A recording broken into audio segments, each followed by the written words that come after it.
Quais são os métodos tradicionais de ensino da filosofia? São 3. Você pode ensinar. Isso serve para história também. Isso serve para sociologia também. Isso serve para geografia também. Quais são esses 3 métodos de ensino? Por épocas. Por épocas. Então você... Histórico, né? Isso. Por épocas históricas. Você vai lá, desde a pré-história, antiguidade, Idade Média, Idade Moderna e contemporânea.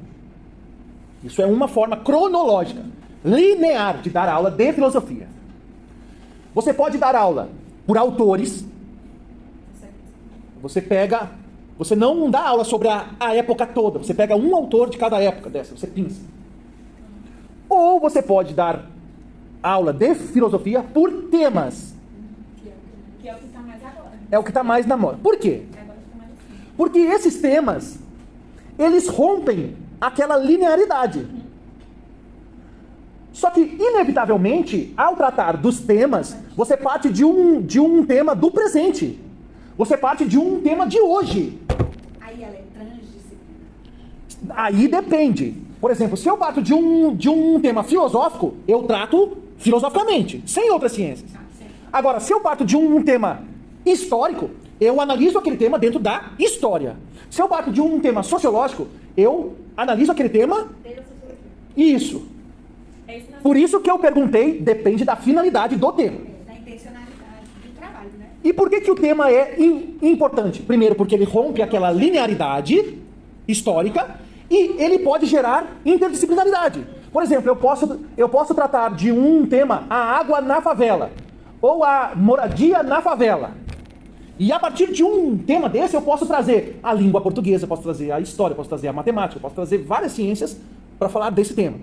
É a tendência nos currículos. É essa.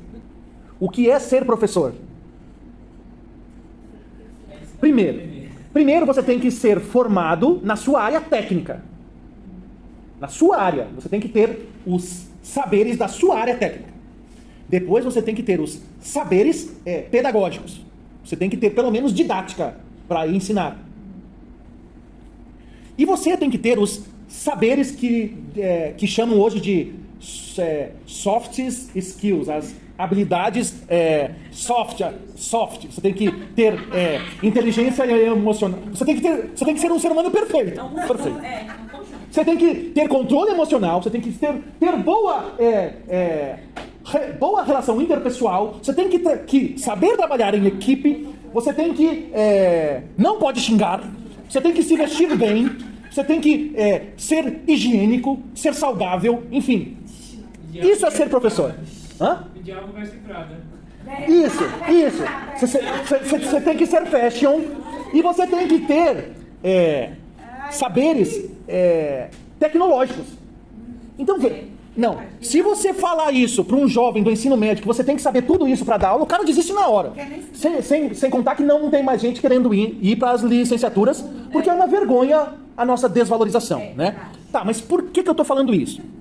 Porque essa tendência de temas obriga o professor a dialogar com outras áreas.